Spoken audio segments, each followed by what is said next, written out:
Hello, and welcome back to another Roblox Studio tutorial. Today I'm gonna show you the basics of Roblox Studio and how to make a simple game, and yeah, that's the entire video premise, so I hope you enjoy. But anyway, I'm gonna be showing you how to make the bacteria from elsewhere, because somebody in my comment section asked for a tutorial on how to make creatures and stuff, so I'm just gonna do the exact same thing I did last time, because, I already know what I'm doing. So, right now, you have a default cube. But, before we do anything else, we should first import a reference image. That way, we have something to base our model on. For this video, I collected a few different images to use as references from the official Elsewhere devlog, but you can use whatever you want. Next, I selected the cube and pressed Ctrl 2 to turn it into a sphere. Then, I applied the modifier. Now, we should be ready to begin sculpting. Since I'm still somewhat new to sculpting in Blender, I enabled dynamic topology so I can get a better looking result, but it's not that optimized. And I'm definitely sure there are better options to get a more optimized model, but this is just what I use. Next, I start out with a rough shape for the torso using the grab and smooth brushes, and begin to detail using the draw brush. I forgot to mention, but for this video I'm using Blender 4.0 because this is what I've always used and I've never really bothered updating. New Blender versions work somewhat similarly, but this is just my preference. Also, if you want your model to be symmetrical on both sides, use the mirror feature in the top right corner of the viewport on whatever axis you want.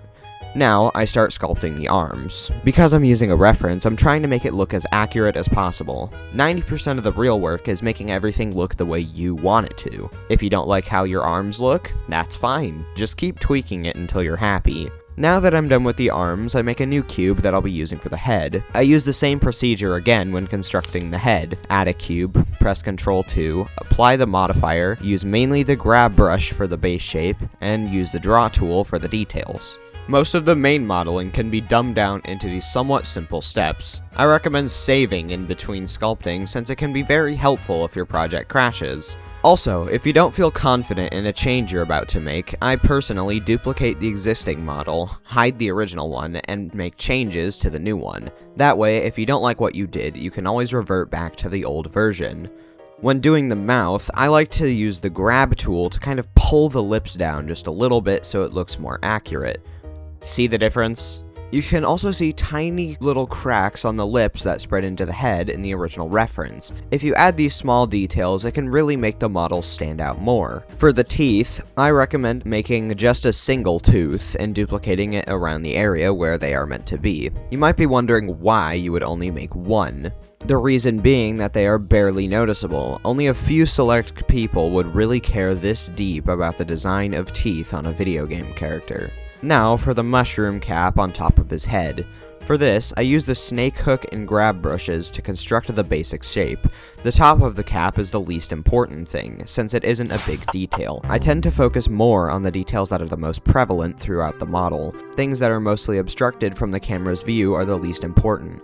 Even with things like the torso, legs, and arms. Since all of these elements are going to be covered with vines later, tiny details you add won't really matter as much because of this. Try to keep these things in mind when modeling creatures. Next, I wanted to do the legs. I started out using the draw and grab tool to make the thighs and used even more of the draw brush to make the knees. I like making the thighs extend out and have the calves go back a bit. The knees for me are kind of a midpoint, making them mostly at a vertical angle, while the other components of the leg are angled somewhat more horizontally. For the feet, I mainly use the snake hook to make both toes. Since I really only used the snake hook, it looked a little flat, so I used the draw tool to kind of make it a little thicker. One of the easiest but most time-consuming elements of the bacteria is the vines. All you really need to do is grab a Bezier curve, turn up the depth, and wrap it around wherever you think it should be. You might also be able to see 3 vines that are coming out of the arm, so remember to have at least 3 vines that extend beyond the endpoint of the arm. Once you've done all of the vines, you're pretty much done. I added a few details onto the legs and arms and moved on to the final part of the model, the hand.